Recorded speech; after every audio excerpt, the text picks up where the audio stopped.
அனைவருக்கும் வணக்கம் அன்பர்களே. நான் உங்கள் தம்புரான் ரிஷபானந்தர். எல்லாரும் எப்படி இருக்கீங்க? நல்லா இருக்கீங்களா? எல்லாரும் மகிழ்ச்சியாக சந்தோஷமாக இருங்க. என்னப்பா உங்களை எல்லாரையும் நல்லபடியாக எந்த விதமான குறையும் இல்லாமல் நல்லா வச்சுருக்கட்டும். 28/6/2025 அருமையான விசு வாபசு வருடம் ஆனி மாதம் 14ஆம் நாள் சனிக்கிழமை. சனிக்கிழமையில் கடனை திருப்பி செலுத்துங்க, வட்டியை திருப்பி செலுத்துங்க. வாங்கின கடனை கொடுக்க மாட்டேன்னு சொல்லாதீங்க, கொடுத்தே ஆகணுமான்னு கேட்காதீங்க. கடவுள் வட்டி போட்டு வசூல் பண்ணிடுவார் ஏதோ ஒரு இடத்துல. எந்த இடத்துலையும் நீங்கள் இயற்கைக்கு முரணாக நடந்து கொள்ளாதீர்கள். இயற்கை உங்களை வச்சு செஞ்சிடும் பின்னாடி. இயற்கையோடு இயற்கையாக எது நியாயமோ நியாயத்தின் பக்கத்தில் நில்லுங்கள். உங்களுக்கு எது நியாயமோ அதை எடுத்துக்காதீங்க. பொதுவாக எது நியாயமோ அந்த நியாயத்தை எடுத்துக்கொள்ளுங்கள். வாங்க, திதி யோகம் கரணம், 4 நட்சத்திரம் என்ன சொல்கிறது பஞ்சாங்கம் பார்ப்போம். பிற்பகல் 1:18 வரைக்கும் திருதியை, அதன் பின்பு சதுர்த்தி, வளர்பிறை சதுர்த்தி. காலை 10:03 வரைக்கும் பூசம், அதன் பின்பு ஆயில்யம். அதிகாலை 12:07 வரைக்கும் வியாக்காதம் நாமயோகம்.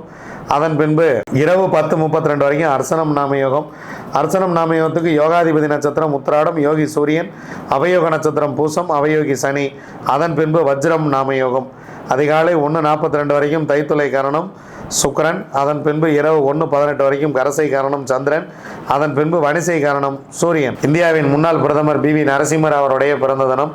வாங்க, கிரக சூழ்நிலைகள் எப்படி இருக்குன்னு பார்க்கலாம். மேசத்தில் சுக்கிரன், ரிஷபத்தில் சூரியன் குரு, புதன் சந்திரன் கடகத்தில், செவ்வாய் கேது சிம்மத்தில், ராகு கும்பத்தில், சனி பகவான் மீனத்தில். வாங்க, 27 நட்சத்திரங்களுக்கு உண்டான பஞ்சபட்சி ராசி பலன்களை பார்க்கலாம்.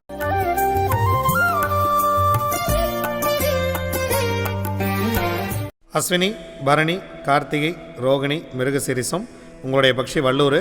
முதல் ஜாமம் உங்கள் பறவை துயில், 25% காரிய வெற்றி. இரண்டாம் ஜாமம் உங்கள் பறவை அரசு, 100% காரிய வெற்றி. முக்கியமான வேலை இருந்தால் இந்த நேரத்தில் செய்து கொள்ளுங்கள். மூன்றாம் ஜாமம் உங்கள் பறவை நடை, 50% காரிய வெற்றி. நான்காம் ஜாமம் உங்கள் பறவை ஊன், 75% காரிய வெற்றி. ஐந்தாம் ஜாமம் 6ஆம் ஜாமம் இரண்டுமே சிறப்பாக இல்லை. அதனால் முக்கியமான வேலைகள் இருந்தால் பிறகு பார்த்து கொள்ளலாம். 7ஆம் ஜாமம் உங்கள் பறவை அரசு வேலையில் இருக்கிறது, 100% காரிய வெற்றி. 8ஆம் ஜாமம் உங்கள் பறவை ஊன், 75% காரிய வெற்றி. 9ஆம் ஜாமம் உங்கள் பறவை துயில், உங்களுக்கு 25% மட்டுமே காரிய வெற்றியை தரும். நீங்கள் தான் முக்கியமான வேலை கிளம்புறீங்க அப்படின்னா பிரம்ம முகூர்த்தத்தில் கூட செஞ்சுக்கலாம். ஏன்னா பிரம்ம முகூர்த்தம் 50% வெற்றி நடையில் இருக்குது. அதற்கு முன்பாக நீங்கள் புதிய விஷயங்களை துவங்க வேண்டாம். புதுசாக ஒரு ட்ராவலிங் போகிறோம் அப்படின்னா அதை துவங்க வேண்டாம். திருவாதிரை, புனர்பூசம், பூசம், ஆயில்யம், மகம், பூரம் உங்களுடைய பக்ஷி ஆந்தை. முதல் ஜாமம் உங்கள் பறவை நடையில் இருக்கிறது, 50% காரிய வெற்றி. இரண்டாம் ஜாமம் உங்கள் பறவை ஊன், 75% காரிய வெற்றி. மூன்றாம் ஜாமம் உங்கள் பறவை சிறப்பாக இல்லை. நான்காம் ஜாமம் உங்கள் பறவை துயில், 25% மட்டுமே காரிய வெற்றி. முக்கியமான வேலை இருந்தால் அடுத்த ஜாமத்தில் பார்த்து கொள்ளலாம். ஐந்தாம் ஜாமம் உங்கள் பறவை சிறப்பாக இருக்கிறது, ஒரு பொன்னான மாலை வேலை. இந்த நேரத்தை பயன்படுத்தி நீங்கள் முக்கியமான வேலைகள் எதுவும் தான் செய்து கொள்ளலாம். உங்களுக்கு 6ஆம் ஜாமம் நடை, 50% காரிய வெற்றி. 7ஆம் ஜாமம் உங்களுக்கு சிறப்பாக இல்லை. 8ஆம் ஜாமம் உங்கள் பறவை அரசு வேலையில் இருக்கிறது, முக்கியமான வேலை இருந்தால் இந்த நேரத்தில் செய்து கொள்ளுங்கள். 9ஆம் ஜாமம் உங்கள் பறவை ஊன், 75% காரிய வெற்றி. 10ஆம் ஜாமம் உங்கள் பறவை துயில், 25% மட்டுமே காரிய வெற்றி. பிரம்ம முகூர்த்தத்தில் முக்கியமான வேலை எதையும் துவங்க வேண்டாம். ஏன்னா 25% மட்டுமே காரிய வெற்றி. பறவை துயிலில் இருக்கிறது.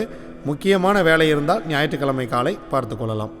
உத்திரம், அஸ்தம், சித்திரை, சுவாதி, விசாகம் உங்களுடைய பறவை காகம். முதல் ஜாமம் உங்களுக்கு சிறப்பாக இல்லை. அதனால் காலையில் நேரத்தில் முக்கியமான விஷயங்களெல்லாம் நீங்கள் கொஞ்சம் தள்ளி போட்டுறது பெட்டர். இரண்டாம் ஜாமம் துயில், அதனால் முதல் 2 ஜாமங்களும் முக்கியமான வேலைகளை தள்ளி போட்டுட்டு 3ஆம் ஜாமம் சிறப்பாக இருக்கிறது. உங்கள் பறவை அரசு வேலையில் இருக்கிறது, 100% காரிய வெற்றி. 4ஆம் ஜாமம் நடை, 50% காரிய வெற்றி. 5ஆம் ஜாமம் ஊன், 75% காரிய வெற்றி.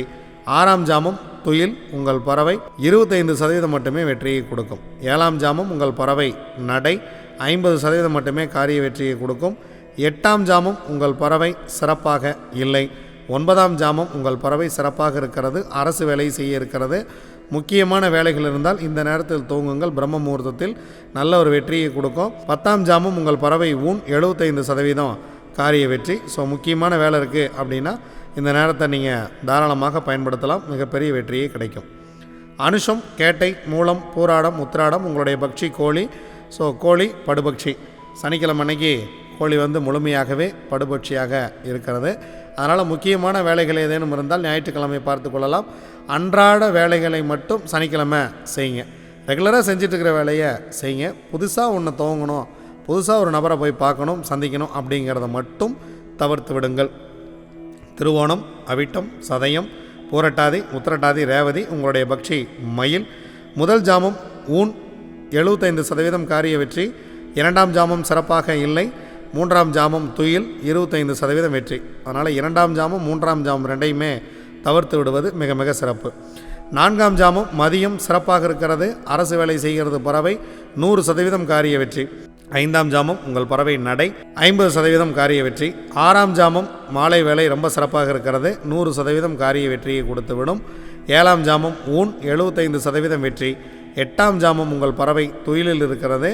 அதனால் சனிக்கிழமை அன்னைக்கு நேரமாக சாப்பிட்டு நம்மளும் தூங்க போயிடுறது பெட்டர். ஒன்பதாம் ஜாமம் நடை 50% வெற்றி. 10ஆம் ஜாமம் பிரம்ம முகூர்த்தம் சிறப்பாக இல்லை. முக்கியமான வேலை இருந்தால் ஞாயிற்றுக்கிழமை அன்னைக்கு விடுந்த பிறகு பார்த்து கொள்ளலாம்.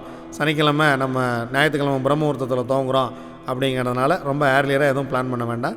ஏன்னா பறவை சிறப்பாக இல்லை. இது வரைக்கும் 27 நட்சத்திரங்களுக்கு உண்டான பஞ்சபட்சி ராசி பலன்களை பார்த்தோம். வாங்க நாம் தொடர்ந்து பயணிப்போம். நன்றி, வணக்கம். நான் உங்கள் தம்புரான் ரிஷபானந்தர்.